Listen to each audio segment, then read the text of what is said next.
In the previous section, you saw how to create a basic edit. At this point, I would like to just say that there are many ways of editing, and this is just one of them. I chose to use the storyboard editing. After that, we use some of the basic editing tools in the timeline, like the selection tool, the ripple edit tool, and the razor tool.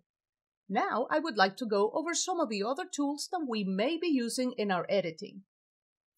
Let's go ahead and go back to the beginning of our timeline. The next two tools that we see in here are the Track Select Forward tool and the Track Select Backward tool. If I select the Track Select Forward tool, what this means is that if I were to use it in the timeline, you will see that it turns into a double arrow. In here, notice that if I click, everything to the right of where I clicked will be selected. So that even happens if I have different tracks that are occupied. Let's try it. I'm going to go ahead and deselect, and now I'll select the selection tool. Its shortcut is the letter V as in Victor. Now I'm going to move this clip up and this clip down, this one even higher and this one lower, and let's create a new track by simply dragging the clip to there. And now if I use the Track Select Forward tool, you will see that all of the clips in all of the tracks are selected as long as they live to the right of where I am clicking. Of course, if the track is locked, then none of those clips will be selected.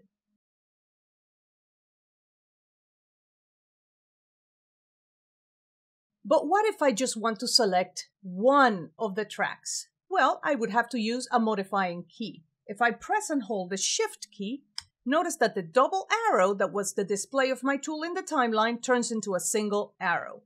Let's go ahead and deselect.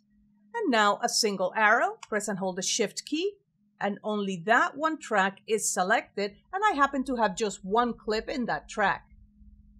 The next tool is the Track Select Backward tool, which works exactly the same as the previous tool, but it selects all of the clips in all of the tracks to the left of where you're clicking. So for example, if I were to click here, the clips to the left of where I click will be selected.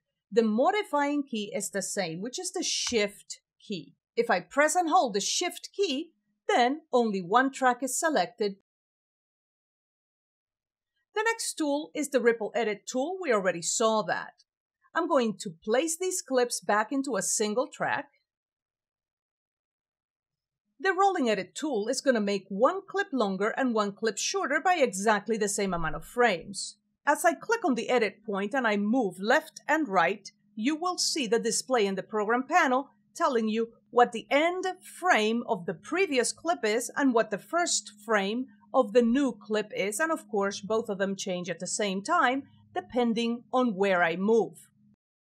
This particular tool doesn't change the duration of the program. As you see, this particular program is 1 minute, 7 seconds, and 7 frames. And if I use the tool, its shortcut is the letter N as in Nancy. You can see that all that is doing is it's making one clip shorter and one clip longer by exactly the same amount of frames. And you can see that the program panel is displaying the last frame of the clip on the left and the first frame of the clip on the right.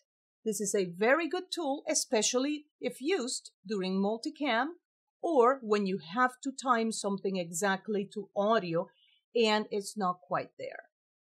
Going on, we see the Rate Stretch tool. This tool, when used, is going to make your clip play either faster or slower. If you make the clip longer, it'll play slower, and you can see that it's displayed even by a percentage number. This clip is now playing at 43.45% of its original speed. In other words, it's playing slower. If you want to make the clip faster, then just make it shorter. And now I'll zoom in.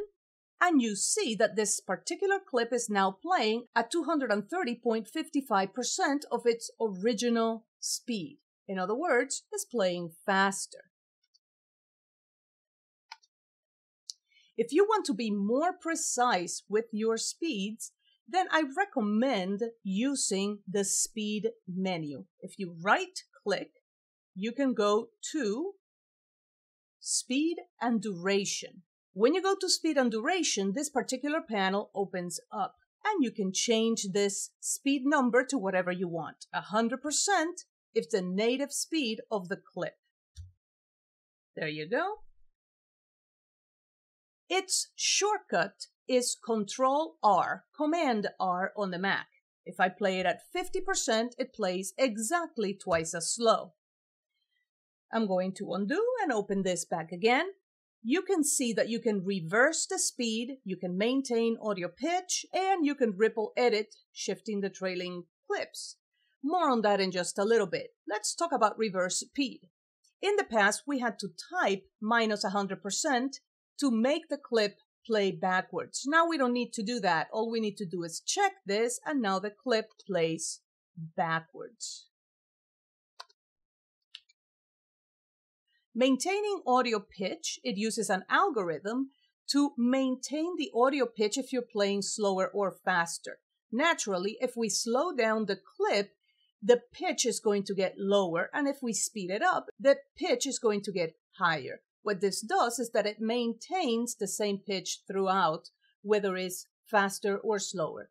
Be careful with this one because it doesn't work so well when you go very fast or very slow. Do your own experiments, but I find that 10% either faster or slower is as much as this particular algorithm can take. Let's talk about ripple edit. I will cancel out of this and I'm going to do a zoom to fit and I'm going to select one of these middle clips here.